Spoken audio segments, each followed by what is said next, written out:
How many people are homeless in your community?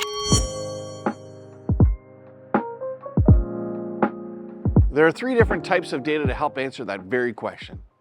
Now, some people profess that one of these types of data is better than the others, but the truth is each serves a different purpose.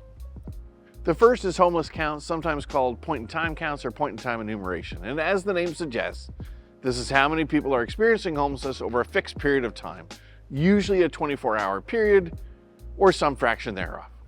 Normally, point-in-time enumeration, or PIT count as it's often called, captures people in shelters, people with no fixed address in institutions like jails or hospitals, and does their best to engage and observe as many people as possible are unsheltered.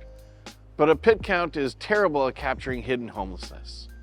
Hidden homelessness, that's people who are doubled up couch surfing, staying on their friend's couch, etc., is really not the type of homelessness that naturally lends itself to good counts.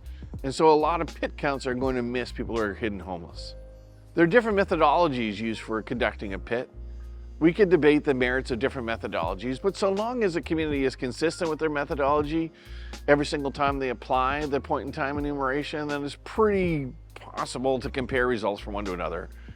And because the PIT captures people that are engaged in homeless services as well as people that are not engaged, it's an important exercise for knowing not just how many people are experiencing homelessness that touch the system, but how many people are experiencing homelessness that are not touching the system.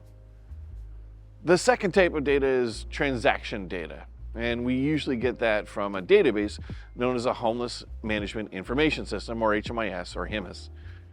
Great news about HMIS data is it is consistent in terms of what we capture. And through HMIS data, we can answer questions like the characteristics of different types of service access and results, making sure they're equitable, what types of people are engaged in certain types of system, lengths of time it takes to look at housing, etc. Perhaps most importantly, through HMIS data, we can generally know how many different people touch the system of care over a period of time, whether that's a day, a week, a month, a quarter, even a year. And whereas we may have some inaccurate assumptions in our PIT count data, the HMIS data is pretty accurate in terms of if someone had a service transaction, they're included in HMIS. The third type of data is by name data, usually recorded on by name lists. And this is data of people experiencing homelessness who have also identified that they want a housing solution. We can look at this data over a longitudinal period of time and see how people are performing and getting off lists into housing. By name data can help understand demands on housing resources, but by name data can also help understand the characteristics and needs of people that are proving to be the most difficult to house. And that can be really helpful for service planning as well. Well, some people will lead you to believe that by name data exists in real time. It never does.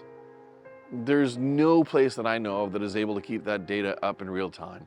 And so there's always going to be a time lag with by name data, with HMIS data, and PIT data. There's limitations to all of these, but collectively, they can better answer the question, how many people experiencing homelessness? So if you want to know how many people, or at least the minimum number of people homeless on any given day, use a PIT count number. If you want to know how many different people are homeless over the course of a week or month or quarter or year, use HMIS data. And if you want to know how many people experiencing homelessness are moving into housing or are interested in housing, use by name data. These all perform different functions that answer the very question, how many people experience homelessness in my community? Hope you found that enlightening and helpful. Thanks for watching.